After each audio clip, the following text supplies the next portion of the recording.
ਜੀ ਦੋਸਤੋ, crime update ਦੇ ਨਾਲ ਮੈਂ ਲਿਆਕਤ, ਤੁਸੀਂ ਵੇਖ ਰਹੇ ਹੋ ਮੇਰੇ YouTube ਚੈਨਲ। ਅੱਜ ਦੋ ਤਿੰਨ ਜ਼ਿਲ੍ਹੇ ਐਸੇ ਨੇ ਜਿੱਥੇ ਕਤਲ ਦੇ ਵਾਰਦਾਤ ਔਰ ਕੁਝ ਐਸੀਆਂ ਵਾਰਦਾਤ ਹੋਈਆਂ ਨੇ ਜੋ ਅੱਜ ਤੋਂ ਨਾਲ ਡਿਸਕਸ ਕਰਾਂਗੇ।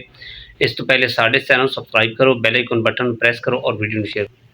ਜੀ ਦੋਸਤੋ, ਜ਼ਿਲ੍ਹਾ ਜੇਹਲਮ ਦੇ ਵਿੱਚ ਜਨਾਬ ਕਾਰ ਛੀਨੀ ਗਈ ਰਾਤ ਨੂੰ ਔਰ ਬੰਦੇ ਨੂੰ ਸਾਈਡ ਤੇ ਸੁੱਟ ਕੇ ਤੇ ਮੌਕੇ ਤੇ ਗੱਡੀ ਲੈ ਕੇ ਫਰਾਰ ਹੋਏ ਨੇ। ਉਸ ਬੰਦੇ ਨੇ ਕਿਸੇ ਤਰੀਕੇ 15 ਤੇ ਕਾਲ ਕੀਤੀ ਹੈ कि मेरे को इस जगह ते जी कार छीनी गई है और यह कार छीन के डकैत जिहड़े ने वो गड्डी इस साइड ते लै गए ने। जी ओवरऑल पूरे जिला जेहलम दे विच जनाब नाकाबंदियां लगाई गई ने और जिहड़ी अपना पुलिस है वो चुकन्नी हो गई है और हर गड्डी की जिहड़ी है ना वो चैकिंग कर रही है रोक के। यह गड्डी डोमेली रोड ते जा रही है, उस साइड ते जनाब पता चलिया कि यह गड्डी इस साइड ते जा रही है। अगे जाके जनाब नाका लगे हुए सी पुलिस का, उसने रोकया है कि इसकी चैकिंग की जाए और ये गड्डी नहीं इन्हां डकैतां ने रोकी। जी पुलिस नूं पक्का पता चल गया कि वही कार है जनाब। उन्होंने डाला लैके उहदे पीछा किया है और पीछा जनाब इस तरह किया है, यकीन करो कि उसनूं मजबूर कर दिता है डकैत नूं। वो गड्डी जनाब उत्थे जंगल दे विच उस साइड ते झाड़ियां बड़ियां ऐसी, उत्थे रोकी उन्हें और उन्होंने झाड़ियों के जाके छुपे ने और फायरिंग शुरू कर दी। फायरिंग दोनों साइडों तो काफ़ी देर रही है जनाब। फिर अचानक फायरिंग रुकी है, देखे दो साथी उसके फरार हो गए ने।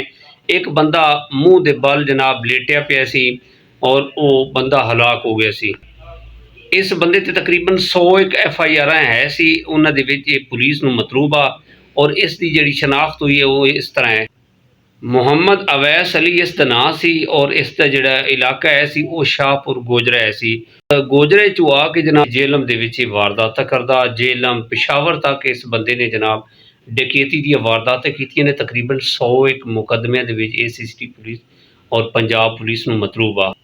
जी दोस्तों, जिहड़ा दूसरा वाक़या होया ना वो है लाला मूसा दे विच एक लड़के नूं बड़े बेरहमी दे नाल कतल किया गया है सनोकर क्लब ते। अच्छा, ये इस तरह का वाक़या है कि लड़का बैरून मुल्क रहिंदा सी और शादी के सिलसिले पाकिस्तान आया और इसने शादी की थी। शादी नूं कुछ ही महीने हुए सी और ये बंदा ज़्यादातर इसी क्लब ते रहिंदा सी। सनोकर क्लब ये लाला मूसा दे विच है सी और दूसरा जिहड़ा एक सनोकर क्लब हो सी मार इश्तियाक सनोकर क्लब, ये इसके लागे है सी जनाब।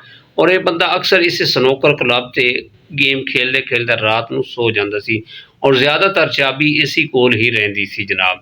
अच्छा, इस तरह होया कि रात को जदों इत्थे सुता है तो रात को कुछ नामालूम बंदे आए ने जनाब, उन्हें फायरिंग की और इस बंदे नूं हलाक कर दिता। और सुबह 6 बजे जदों इसके मालिक आए ने स्नूकर क्लब के, उन्होंने दस्तक दी है। फिर 15 ते कॉल हुई तो इसके जो मालिक आए ने उन्होंने दस्तक दी है, इसने कुंडी नहीं खोली और उन्होंने दरवाज़ा तोड़िया है। दरवाज़ा तोड़ के जदों आके देखे है 15 ते कॉल हुई, इसके कोल पिस्टल ही पिया सी जिस टाइम ये वाक़या हुआ है। अब इसके फोरेंसिक टीम आई ने चैक करन गईयां कि आया इसने खुदकुशी की है या इसका मर्डर किया गया है।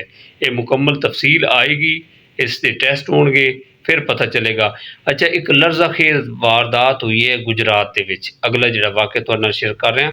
जी दोस्तों, ये गुजरात के विच 2 रोज़ कबल जनाब चौधरी एहसान उल्ला साहब हैं, बड़ी मारूफ शख्सियत है, दिलावरपुर के रहने वाले ने जनाब। उस इलाके दे विच काफ़ी इन्हां दा एक नां चलदा है जनाब। ये जा रहे ने झाकल रोड ते। जी दोस्तों, यह जिहड़े चौधरी एहसान उल्ला साहब हैं जनाब, ये दिलावरपुर निकले ने तो अगे जा रहे हैं झाकल के करीब। इन्हों के उत्ते अंधाधुन फायरिंग हुई है और इन्हों ना कतल कर दिता गया है बड़ी बेरहमी के नाल। और इन्हों का जनाजा वगैरह होया। जनाजे तो बाद जी FIR कटी है ना, ਉਹਦੇ ਵਿੱਚ नामजद मुलजिम 2 जड़े ने ना वो दोनों भाई ने जनाब और बैरून मुल्क हैं। चौधरी गुलजार अरशद साहब हैं और इसका जो दूसरा भाई है जाहिद, और इन्हों की वालदा के उत्ते भी जनाब FIR हो गई है। ये चौधरी एहसान उल्ला जनाब, इसका कुछ साल पहले वालिद नूं भी कतल किया गया सी जनाब और सेम इसी तरह जनाब हुण इसनूं भी कतल कर दिता गया। और ये नामजद जिहड़े मुलजिम हैं ये बैरून मुल्क हैं। बाद जो इतलात आ रही हैं और लोग कह रहे हैं कि जनाब इन्होंने किराए के कातलों को काम कराया और इन्हों कतल करवाया है। लेकिन एक कोटला प्रेस क्लब है उसके उत्ते जिहड़ी इन्हां दी बयानात आए ने इस गुलजार अरशद दे, अब ਇਹਦੇ ਵਿੱਚ ਸਾਡਾ ਕੋਈ ਹੱਥ ਨਹੀਂ ਹੈ ਔਰ ਅਸੀਂ ਬੈਰੂਨੇ ਮੁਲਕ ਆਪਣੀ ਰੋਜ਼ੀ ਰੋਟੀ ਕਮਾ ਰਹੇ ਹਾਂ। ਸਾਡੇ ਵਾਲਿਦ ਨੂੰ ਵੀ ਪਹਿਲੇ ਕਤਲ ਕੀਤਾ ਗਿਆ ਸੀ। ਉਹ ਸਾਰੀਆਂ ਜਿਹੜੀਆਂ ਦੁਸ਼ਮਣੀਆਂ ਨੇ ਉਹਨਾਂ ਨੂੰ ਅਸੀਂ ख़त्म ਕਰਕੇ ਅਸੀਂ ਬੈਰੂਨੇ ਮੁਲਕ ਆਏ ਹਾਂ ਔਰ ਆਪਣੀ ਇਸ ਰੋਜ਼ੀ ਰੋਟੀ ਪਿੱਛੇ ਅਸੀਂ ਇੱਥੇ ਇਸ ਸਾਰੀਆਂ ਚੀਜ਼ਾਂ ਨੂੰ ख़त्म ਕਰਕੇ ਅਸੀਂ ਇੱਥੇ ਆਏ ਹਾਂ। ਲਿਹਾਜ਼ਾ ਅਸਾਂ ਚੌਧਰੀ ਇਹਸਾਨ-ਉल्लाह ਦਾ ਕਤਲ ਨਹੀਂ ਕੀਤਾ। ਸਾਡੇ ਉੱਤੇ ਐਸੇ ਇਲਜ਼ਾਮਾਤ ਲਗਾਏ ਰਹੇ ਨੇ ਔਰ ਇਹ ਸਿਆਸੀ ਲੈਵਲ 'ਤੇ ਜਨਾਬ ਸਾਨੂੰ ਫਸਾਇਆ ਗਿਆ ਹੈ। ਔਰ ਜਿਸ ਟਾਈਮ ਚੌਧਰੀ ਇਹਸਾਨ-ਉल्लाह ਦਾ ਕਤਲ ਹੋਇਆ ਹੈ ਉਸ ਟਾਈਮ ਮੇਰੀ ਵਾਲਦਾ ਉਹਨਾਂ ਦੇ ਘਰ ਮੌਜੂਦ ਹੈ ਸੀ। ਲਿਹਾਜ਼ਾ ਸਾਨੂੰ ਇਸ ਦੇ ਵਿੱਚ ਇਨਵੋਲਵ ਕੀਤਾ ਗਿਆ ਹੈ। ਇਹ ਸਿਆਸੀ ਲੈਵਲ 'ਤੇ ਸਾਨੂੰ ਫਸਾਇਆ ਗਿਆ ਹੈ। ਅਸੀਂ ਬੇਗੁਨਾਹ ਅਤੇ ਲਿਹਾਜ਼ਾ ਸਾਨੂੰ ਪੂਰਾ ਆਪਣਾ ਇਤਮਾਦ ਹੈ ਆਪਣੇ ਇਦਾਰਿਆਂ 'ਤੇ। ਇੰਸ਼ਾ ਅੱਲਾ ਜਦੋਂ ਸਾਨੂੰ ਬੁਲਾਇਆ ਜਾਏਗਾ ਅਸੀਂ ਜ਼ਰੂਰ ਆ ਕੇ ਆਪਣੀ ਜਿਹੜੀ ਬੇਗੁਨਾਹੀ ਸਾਬਿਤ ਕਰਾਂਗੇ। ਜੇਹਲਮ ਗੁਲਸ਼ਨ ਟਾਊਨ ਦੇ ਵਿੱਚ ਇੱਕ ਬੜਾ ਅਫਸੋਸਨਾਕ ਵਾਕਿਆ ਹੋਇਆ ਹੈ ਕਿ ਇੱਕ 12 ਸਾਲਾ ਬੱਚੀ ਦੇ ਨਾਲ ਜ਼ਿਆਦਤੀ ਕੀਤੀ ਗਈ ਹੈ। ਉਹ ਇਸ ਤਰ੍ਹਾਂ ਹੋਇਆ ਕਿ ਜੇਹਲਮ ਗੁਲਸ਼ਨ ਟਾਊਨ ਦਾ ਏਰੀਆ ਹੈ, ਉੱਥੇ ਜਨਰਲ ਸਟੋਰ ਹੈ। ਅਬਰਾਰ ਨਾਮੀ ਬੰਦਾ ਹੈ ਜਨਾਬ, ਇਸ ਬੱਚੀ ਨੂੰ ਉਹਨੇ ਇਸਤੇਮਾਲ ਕੀਤਾ ਔਰ ਇਸ ਦੇ ਨਾਲ ਉਹਨੇ ਜ਼ਿਆਦਤੀ ਕੀਤੀ ਹੈ। ਔਰ ਇਹ ਬੱਚੀ ਜਦੋਂ ਆਪਣੇ ਘਰ ਗਈ ਹੈ ਇਸ ਦੀ ਹਾਲਤ ਗੈਰ ਹੋ ਗਈ ਹੈ। ਇਹਨੂੰ ਫੌਰਨ हॉस्पिटल लिता गया है जनाब और इसने सारी कारगुजारी अपने वालिद वालदा नाल शेयर की।